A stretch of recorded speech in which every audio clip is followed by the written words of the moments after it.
Prontinho, galera, voltamos. No vídeo anterior falamos desse primeiro momento aí, né, da chegada dos governadores gerais, né? O governador geral, o primeiro governador geral foi o Tomé de Souza, né? Além dessa questão burocrática, né, essa questão administrativa, né, de ter trazido o capitão, o ouvidor, o provedor, né? Ele vai trazer os primeiros padres jesuítas para a colônia, vai fundar o primeiro bispado no Brasil, que foi em Salvador. Ele também vai dar início à organização da Igreja Católica na colônia e vai se esforçar muito para promover a colonização, né, incentivando a vinda de pessoas que estavam interessadas a viver na colônia. Ele também trouxe as primeiras cabeças de gado para o Brasil e ele vai distribuir entre os colonos, a fim de formar os primeiros rebanhos bovinos para sustentar a população e a produção também. Esse foi o primeiro aqui, tá? O Tomé de Souza. Aqui eu fiz um quadrozinho básico aqui para a gente entender. Ele vai ficar de 1549 a 1553, ele vai implantar também o ensino jesuítico, vai trazer vários imigrantes, como eu falei para vocês, e vai construir, né, Salvador, que vai ser a primeira capital aí. Ele foi substituído, galera, por Duarte da Costa.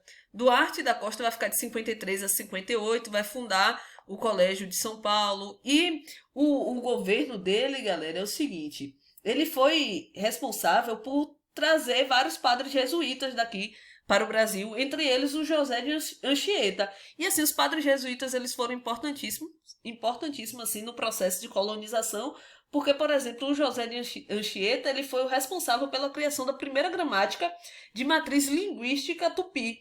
Ou seja, o fato dele ter pegado a língua tupi, compreendido, criado uma gramática, vai favorecer a dominação dos portugueses sobre os ameríndios. Então, isso é uma característica do governo de Duarte da Costa que é bem importante. Entretanto, o governo dele foi extremamente desastroso porque vai enfrentar uma série de conflitos entre os colonos e os jesuítas, tendo em vista que os colonos queriam escravizar os indígenas e os jesuítas estavam ali, né, com outro fins. Outra coisa que ele também vem enfrentar, né, é exatamente várias crises internas, principalmente a partir do momento que ele passa a destituir, né, tirar as pessoas que estavam no cargo de ouvidor, de guarda, né, no cargo de provedor. Então, o fato dele destituir essas pessoas aí e prender vários portugueses de forma arbitrária fez com que o governo dele fosse marcado por conta desses problemas aí. Além de outras questões aí. Por último, né, o terceiro foi o Mendes Sá. O Mendes Sá vai ficar de 58 a 72. Ele vai ser o cara que vai incentivar a produção açucareira aqui no país, vai promover também a pacificação entre os colonos e os jesuítas, vai fundar o Rio de Janeiro, então são algumas características dele aí. É importante a gente falar também, galera, que no momento que ocorria tudo isso aí, né, acerca do governo geral, dos governadores gerais, existia também um complemento para o governo colonial, que eram as câmaras municipais. Essas câmaras municipais, elas funcionavam, né, como uma administração local do poder executivo. Então, essas câmaras municipais, elas ficavam, né, com a função de controlar o salário dos trabalhadores, né? Eles também eram responsáveis pelo abastecimento das vilas, eram responsáveis pelos acordos aí de guerra e paz com os indígenas. E essas câmaras municipais, elas eram organizadas pelos chamados homens bons, né? Quem eram os homens bons? Eram pessoas que tinham uma boa índole, eram pessoas que estavam tentando trazer uma igualdade dos indígenas com os portugueses. Não, galera. Para ser homens bons naquela época, você precisava pertencer à elite agrária, ou seja, estamos falando da aristocracia, né? A galera ali que eram aqueles donos das Sés Marias que eu falei para vocês no momento das capitanias hereditárias. Então eram essa galera aí que estava ali controlando esse poder aí. Houve até, galera, uma tentativa da coroa portuguesa submeter as câmaras ao controle do governo geral. Entretanto, não funcionou, tá? Na prática, ela não funcionou. E aí as câmaras municipais elas continuaram atuando dentro das características originais, né? As características ali de administração local e não administração geral, como foi o governo geral. Ficou meio redundante, mas eu acho que fluiu aí. E aí, galera, é o seguinte, após a morte aí do Mendes Sá, em 72, aí a gente vai ter o território colonial sendo dividido em dois governos, né? O governo do Norte, que vai ter a capital Salvador, e o governo do Sul, que vai ter a capital do Rio de Janeiro. Isso aí é uma das características também desse período. E aí, galera, a gente vai partir agora para a questão de um estudo mais aprofundado acerca da escravidão indígena, né? Tendo em vista que a gente viu que no momento anterior à colonização, houve-se de fato uma tranquilidade, né? Não houve uma resistência, mas quando a gente passa para o período da colonização, a gente vê que os enfrentamentos eles passam a acontecer. Então, a relação entre indígenas e os portugueses elas passaram a ser conflituosas, principalmente porque os portugueses eles passam a requerer o indígena para utilizar sua mão de obra na plantação de cana de açúcar. Entretanto, o indígena ele não se mostrava interessado em trabalhar nisso aí, né? Em trabalhar em suas lavouras. Então, por conta disso, os indígenas passaram a resistir.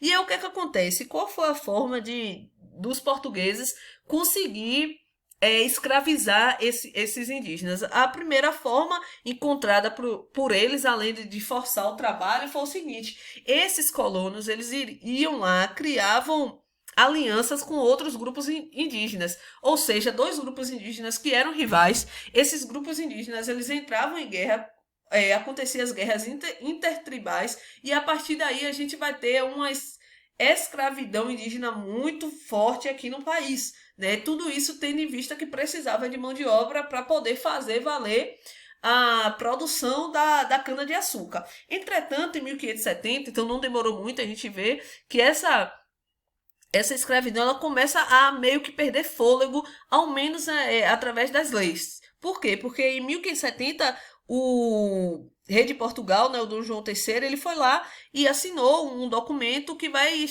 criar, a partir de agora, que vai prever, né, a extinção da escravização indígena. Então, a partir da lei, a gente já tem uma lei que diz, olha, não pode escravizar indígena.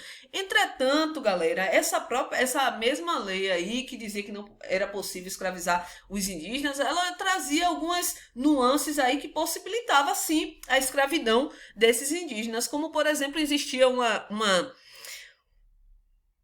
fala que era o seguinte: você pode ter, é proibido escravizar indígena. Entretanto, se a escravização ela for concedida através de uma guerra justa, ela pode acontecer. O que seria uma guerra justa? Seria, por exemplo, o fato dos indígenas é, criarem conflitos com os nativos. Então, os indígenas vão lá, vai ver os colonos, vai lá e vai criar uma briga com eles ali. Então, os colonos podem ir lá pegar esses indígenas e tornarem eles escravos. Então, isso aí, apesar da lei existir, a própria lei ela traz essas lacunas aí que possibilita a escravidão aí indígena. Outra coisa que a gente vai ter a resistência, né? Os indígenas começaram a resistir, começaram a bater o pé e dizer que não era mais interessante para eles ganharem espelho, ganharem machado, que já estava bom, e eles passam a resistir de diversas formas. Uma das formas de resistência indígena, e a gente tem a questão das fugas, né?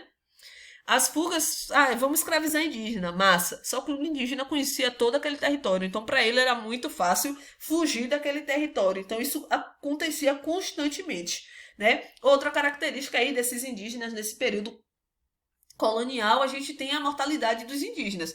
Já falei para vocês que a grande quantidade de indígenas que vão morrer nesse período é gigantesca, tendo em vista que os indígenas viviam aqui na paz, na tranquilidade, e quando os europeus vieram para cá, trouxeram consigo uma série de doenças, e aí a gente vai ver uma catástrofe acontecendo. Tá? Porque esses povos não estavam preparados para essa quantidade de pessoas e também não eram imunologicamente preparados para resistir a essa quantidade de doenças que até então eles não tinham tido contato algum. Outra coisa que vai acontecer aí nesse período é o seguinte: de um lado a gente tem ali os indígenas sendo escravizados, aí a gente vai ter o papel dos jesuítas na tentativa de não escravizar esses indígenas, e aí vem os bandeirantes. Quem são os bandeirantes? Né? Aquela galera que vai sair buscando expedição e eles vão querer prender. Principalmente os bandeirantes paulistas ali por volta do século XVII, eles passaram a criar várias expedições.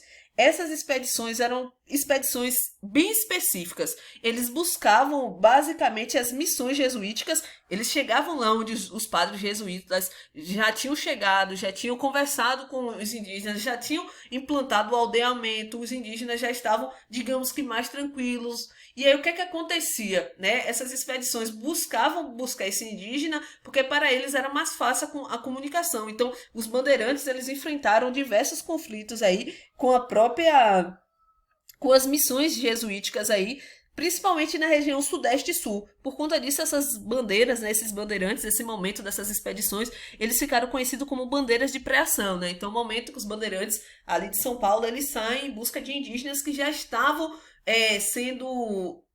estavam já sobre, digamos assim, sobre a tutela das missões jesuíticas. E aí, galera, a gente tem também, né, o papel, né, já que estamos falando das missões jesuíticas aí, o papel importante dessas missões, porque são esses missionários que vão fundar os primeiros colégios, vão criar os aldeamentos, vão construir um forte patrimônio aqui, um considerável patrimônio para a igreja aqui no Brasil no período colonial. E qual era a função primordial dessa galera, né? Por que os jesuítas vieram para o Brasil e tal? Porque eles tinham a ideia de difundir a fé cristã e colocar essa fé cristã como algo que é única e verdadeira, né? Então eles vieram para cá aproveitando o momento crítico para a religião, para a Igreja Católica, tendo em vista que muita gente já tinha aderido ao protestantismo. Então, estamos falando daquele momento que as pessoas começam a descobrir uma nova vertente do cristianismo, que é o protestantismo. Então, muita gente estavam seguindo essa religião. Então, por conta disso, os fiéis, os padres jesuítas vieram para cá buscar novos fiéis, né? E esses fiéis vieram na chamada Companhia de Jesus. E a partir daí se deu o processo de catequização, né? Desses indígenas. Em um momento a gente vê uma articulação, né, entre as tradições indígenas e as práticas culturais dos cristãos.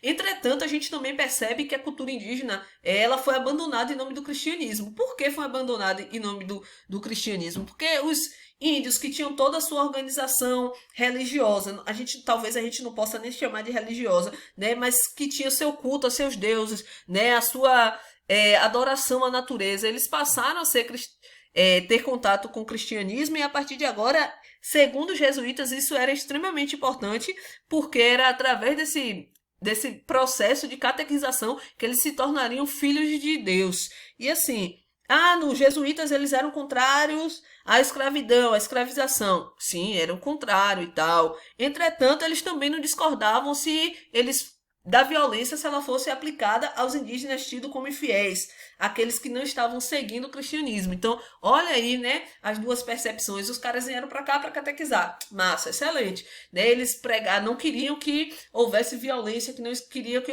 houvesse a escravidão desses indígenas. Entretanto, eles também aceitavam se essa violência fosse utilizada de uma forma religiosa, como os preceitos da fé.